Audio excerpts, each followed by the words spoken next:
All right, world, God save the British people, I suppose. Article 50 has been triggered and the Brexit has now officially begun, but it was a foregone conclusion that it was going to happen. A lot of people got, even people that supported it, by the way, they got sort of pessimistic. They looked at what happened with the House of Lords there and stuff, which is sort of vestigial anyway. They said, oh, somehow, some way, the EU authorities are going to find a way to block this. And now their new prediction is, oh, well, okay, Brexit will go forward, but in the negotiations for them leaving the European Union, the UK is going to get all sorts of screwed. It's going to be basically like still being in the EU minus maybe one or two things that are inconsequential, then to hold it over their heads.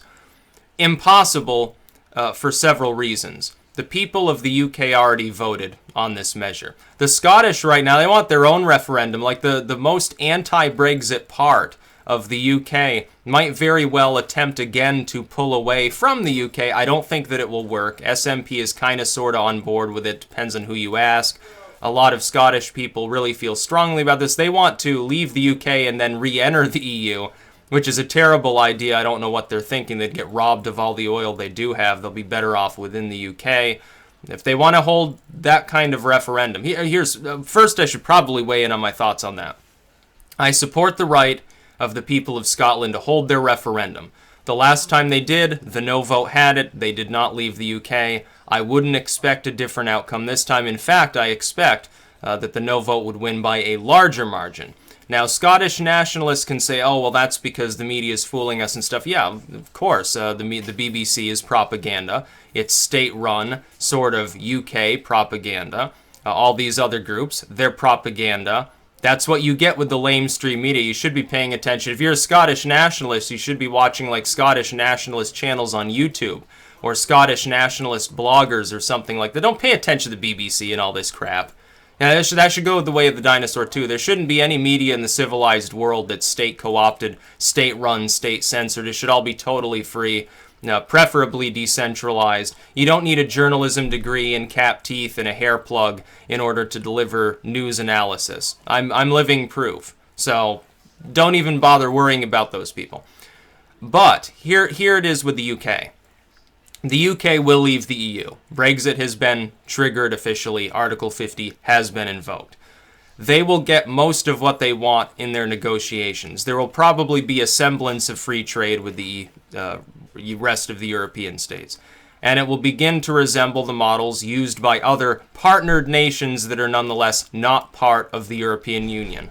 The UK will continue to control its own borders, which is good for those within the UK that want to retain their civic culture. As for the ethno-nationalists, they do lose out because you got to understand that sort of Commonwealth system extends beyond just people who happen to be Canadian or Australian or something. It also extends, in Nigel Farage's own words, despite them casting him as a brutal goose-stepping Nazi all the time, to people from India, to people from Pakistan and other former sort of British regions of the world.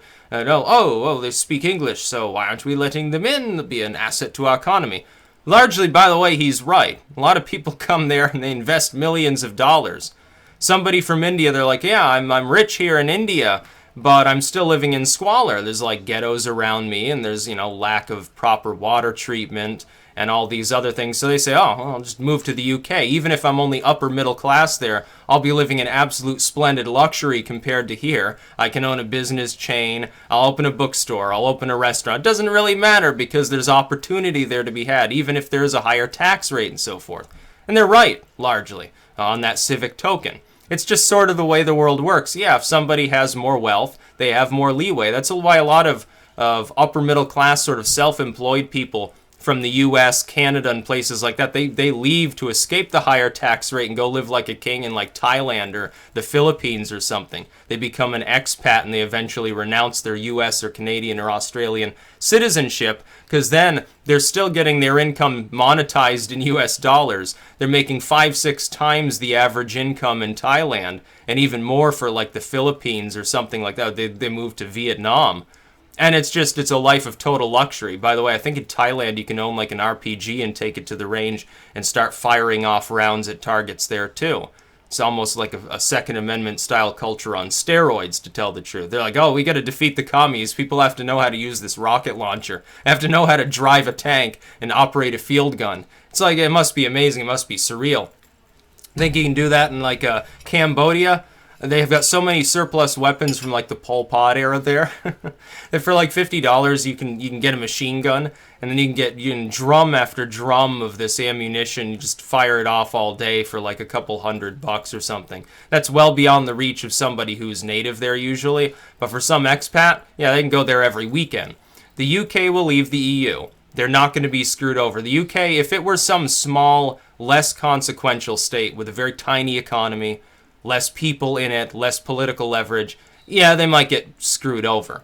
But the UK leaving is important because the UK can't really be screwed over. It's one of the top 10 economies. It's got a significant military force. It's got a high degree of international prestige. And it's good with diplomacy. As long as the right people are put into place, they'll do fine. The importance is that once the UK is out and people see, oh, it hasn't fallen out, it hasn't become a third world potato patch state. Actually, it's doing fairly well. Other states will want to form a bloc with the UK. First and foremost, I believe, the Scandinavian states. You will eventually see a Dexit in Denmark. You will eventually see them partner. They'll have a Swexit. They'll partner with the Norwegians and the Swedes and with Iceland. You'll have a northern bloc that forms. France will then go the way of the UK and have a Frexit. It will in turn drain its own vassals off from the EU. You'll have a French bloc. They'll probably take the Spanish with them. They'll probably take Italy with them. They'll partner more closely with Switzerland. They might even take Belgium. Then what the hell happens? Brussels, the capital of the EU. What are they going to do? They're going to move it to Berlin, probably, because that's what it'll shrink to and be from then on, which is the EU will be Germany and German vassal states. Probably the Netherlands, probably Austria. They'll compete for Eastern Europe. Whether or not they're successful remains to be seen. The French, Le Pen herself has talked about wanting to get the Visegrad group removed from the EU too, to campaign there if she wins. And even though there's still a less than 50-50 chance she wins this time around, the next time around looks bright and glorious and glowing for her brand of light nationalism. It looks wonderful for her, especially framed in terms of the UK and the Swedish Democrats' rise and Wilders increasing the support of his party, even in the Netherlands, which is far, far more gone than France has been. France is, as far as the sort of multicultural censorship globalist side, it's more far gone than the Netherlands. But politically speaking, it's much more aware too. So you're going to see these various blocks carved up, all in the wake of the UK. This is what the EU's authorities are worried about. The problem for them is that if they screw the UK over in negotiations, they look like bullies.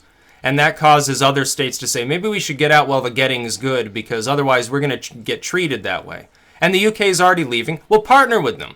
Hey, we'll help prop them up in trade. They'll remember us kindly. They'll prop us up when we leave, and it'll be all good. You'll end up with a UK-based bloc.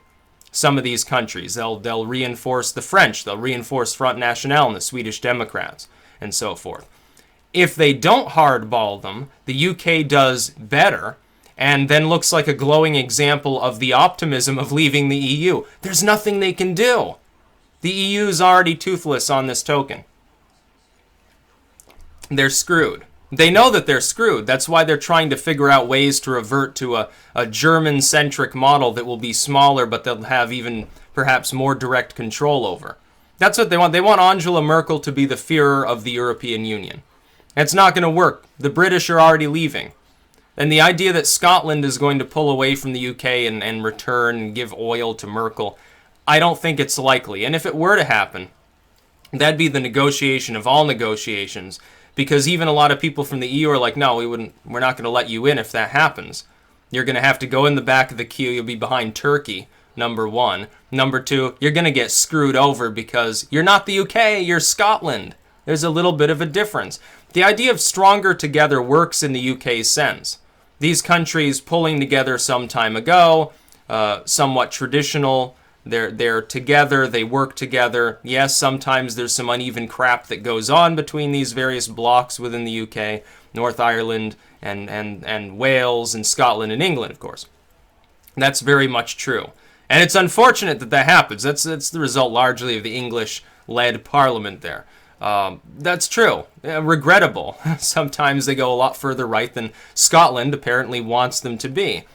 But the stronger together model of the EU doesn't work because it's actually led by people who are not elected, don't care, and form a post-national authority that is not authentic, not traditional in any way, shape, or form.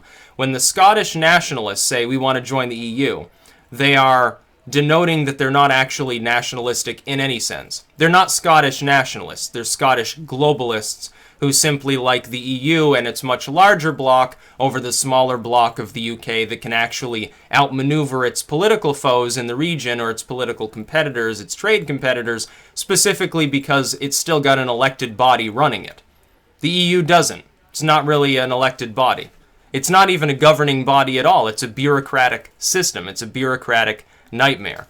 One final thing, when people try to conflate this to the US and say, oh, the state should crack apart and we should have, like, essentially a CSA style arrangement or something, a little bit different. Little bit of a different cultural backdrop, a little bit of a different government backdrop, not quite the same thing. A lot of people pushing that line, yeah, probably are paid Russian agents, honestly. Oh, we'll decline their military power. We'll get the Californians to start a secession movement, or the Texans or something. This happens all the time. It's never going to happen, by the way. No, it's just not. California is not going to leave the U.S. They'd get their asses handed to them if they tried. The Texans won't leave. They'd fare better in a military sense. They're still not going to leave. There's a little bit too much Americana there. That's about all. Peace out.